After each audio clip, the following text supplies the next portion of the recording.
Well, hello and good evening. And tonight in this sentence end little podcast, I'm just going to talk to you about a phrase that some of you might even know me for, and it's quite possible that it's a quote that I've used for quite a number of years now. He wastes nothing, and he gets you ready. And it's my paraphrase of Romans 8:28. And I'm actually going to take four of these sessions just to unpack the four key points that are related to this. And they really are important for every one of us as we consider, where we're going, what we're sent to do. And Romans 8:28, of course, you know that it's all things. It says all things work together for good to those that love God and are called according to his purpose. And from that, I get he wastes nothing, the all things. He wastes nothing, and he gets you ready. He gets you ready for the purposes that he has for your life. My observation is that we can get so caught up in some plan for our future, some dream, and as I often touch on, it's sometimes we're dreaming about getting a job in the church. Somehow that gets presented as being the highest calling, and that's why erasing the secular sacred divide is so important to me. And so we can get caught up in thinking, oh, one day I'll be doing that, and we can actually miss all of the preparation that there is in every detail of our lives. And so in these four sessions, this one, I'm going to have a look at he wastes nothing, he gets you ready. And I'm just going to highlight a couple of details from my story, a couple of thoughts from a couple of great biblical characters. And then the next session after that, we'll have a look at he redeems all of the low points of our lives when we present them to him. And then the third will be he repeats the victories, the testimonies. And then the fourth one will be looking at believing your story. And but for now, let's just have a look at this. He wastes nothing. And really what I want to happen is this. I'm believing that that some of you are going to be impacted by this in a particular way. Earlier on this year, I was teaching at a conference down in Portsmouth on the south coast of England.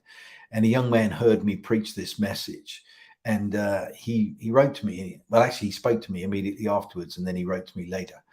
But he spoke to me and he said, hey, could you write out that phrase, he wastes nothing, he gets you ready, in your handwriting? He said, because I want to have it tattooed. And sure enough, I did actually. I have a font of my handwriting, so I can give a consistent kind of image of it. And I wrote it out for him. And he had it tattooed on him. He had this phrase, he wastes nothing, he gets you ready. He had it tattooed on his hand, actually, which kind of made me a bit nervous. But so here's my goal. I'm not expecting you to tattoo it, but maybe it's a tattoo on your heart, because I really do believe that there's an impartation in believing this truth. Let me give you a couple of biblical characters, then highlight just a couple of thoughts from my own personal story. And I'm not going to teach the whole message.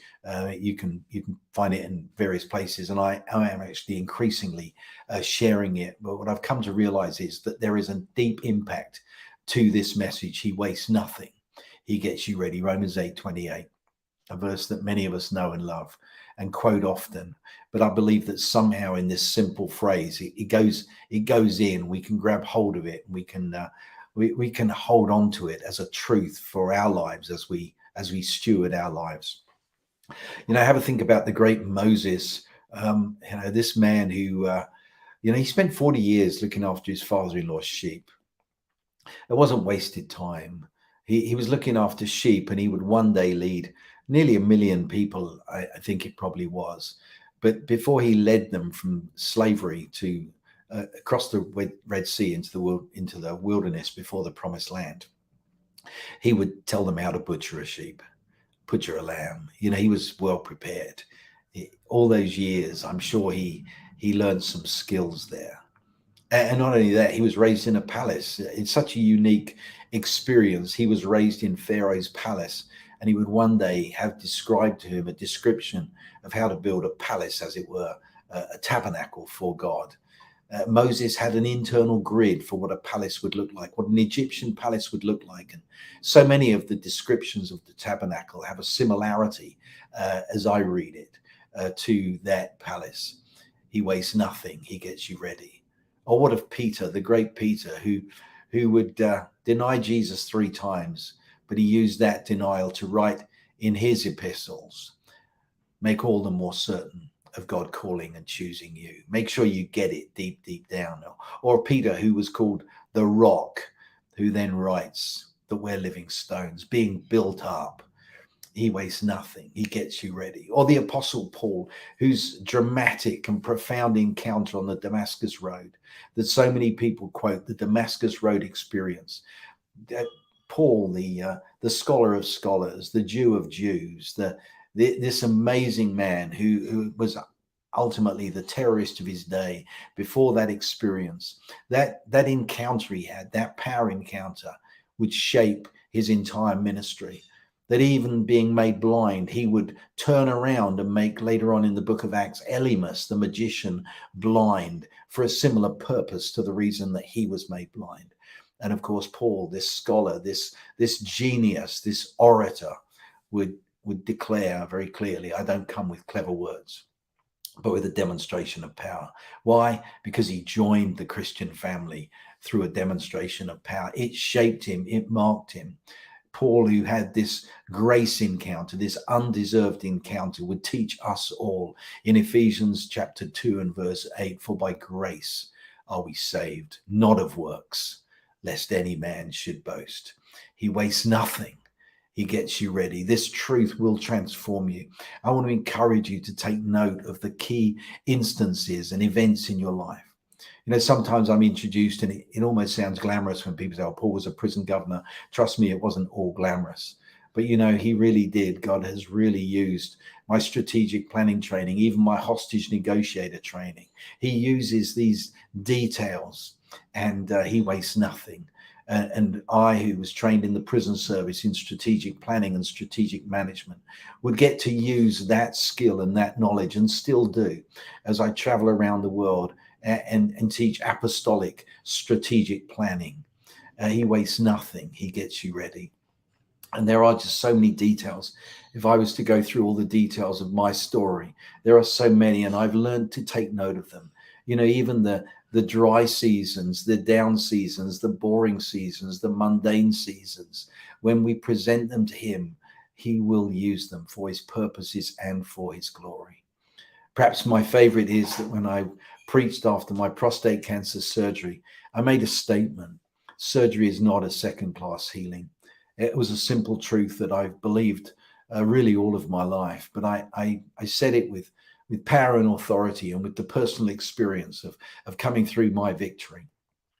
Little did I know that there was a man listening to that message, a urologist, who would later contact me and actually write the foreword to my second book, Kisses from a Good God. And he said it's the most important lesson that he ever learned in his medical training, because he always felt second class to those that would, you know, see the miracles in the healing room. And yet week by week, he saved lives. Well, as a result of that relationship, I ended up teaching medical healing conferences that incredibly at times have been accredited, so that doctors actually get their continuous medical credits for attending a training led by me and some other doctors. How am I able to have that accredited? Well, because I'm a nurse. 30 plus years after I stopped working as a nurse, God uses that. He wastes nothing. He gets you ready. I have details of extraordinary instances of the first 3 awakening Europes, where, you know, extraordinary. I'd been given a prophetic word that I would preach in stadiums. You know, how do you prepare for that when it's not your natural gifting? Well, God prepares you. You know, the first awakening Europe was in Nuremberg, and I would go there knowing that I was going to Germany 70 years after my father was on the streets of Germany, clearing out the bomb-making equipment after the end of the Second World War. I knew what to preach when I got to Nuremberg, that I was preaching about the Father's love, as it were, being dropped as a love bomb on the land. I got to preach the Father's heart in the fatherland. He prepared me.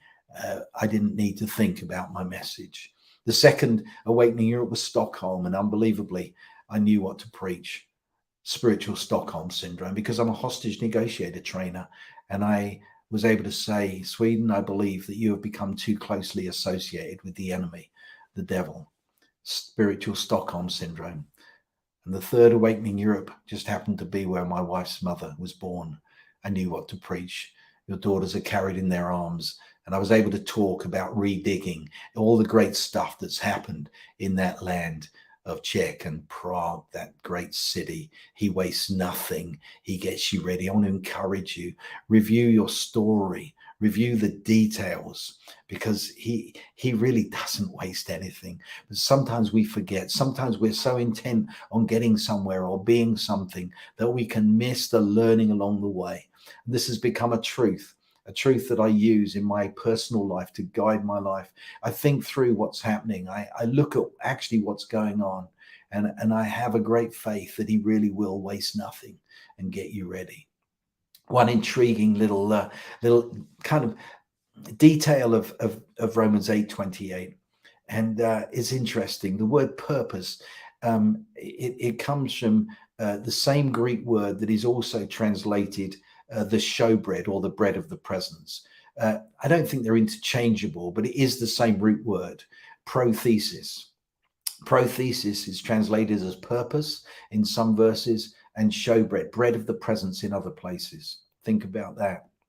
What an incredible truth.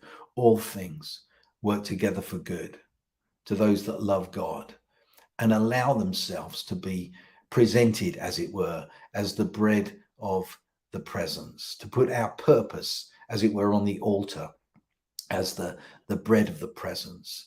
All things work together for good to those that love God and are called according to his purpose. And I want to challenge you. And I want to challenge you to embrace this truth. It's not mine. It's Romans 8:28. It's just my paraphrase, but it's something that I have learned to absolutely believe and to hold on to take note of every step of the way. He wastes nothing. He gets you ready. And this can be true for you. And I just encourage you, embrace it. Embrace this truth. As I look back, I think of my days working as a psychiatric nurse, as a general nurse, working in intensive care, all of the training, all the things I did in the prison service, the ways that people advised me, a letter that I received when I was 17 years of age, which literally guided the whole of my career, and even to this day continues to guide me. He wastes nothing. I'm going to follow this one up, as I say, with part 2 of just a little 4-part series, all under Sent and Send. But part 2 will be He redeems the lows. I'll give you a sneak preview. He redeems the lows. Why? Because his name is Redeemer. And just as surely as if the woman touched the hem of his garment and touched the healer and got healed, just as surely for you and for me, when we touch the hem of the garment, there is redemption. So let's have a look at that the next time. But for now, I just want to encourage you. He wastes nothing. And that's fun. Someone was there in Prague and in Stockholm. That's wonderful. Good news. So just review your story. And actually in the 4th of these, we're going to have a look at believing your story. And I've got some exercises that you might want to go through for that. But as for now, see, sent and send means you're sent, whoever you are, whatever you do, wherever you go. And he's been preparing you. And let's not miss the preparation. This is a truth. He wastes nothing. He gets you ready. Thanks for jumping in. And I'll see you again soon. Bye for now.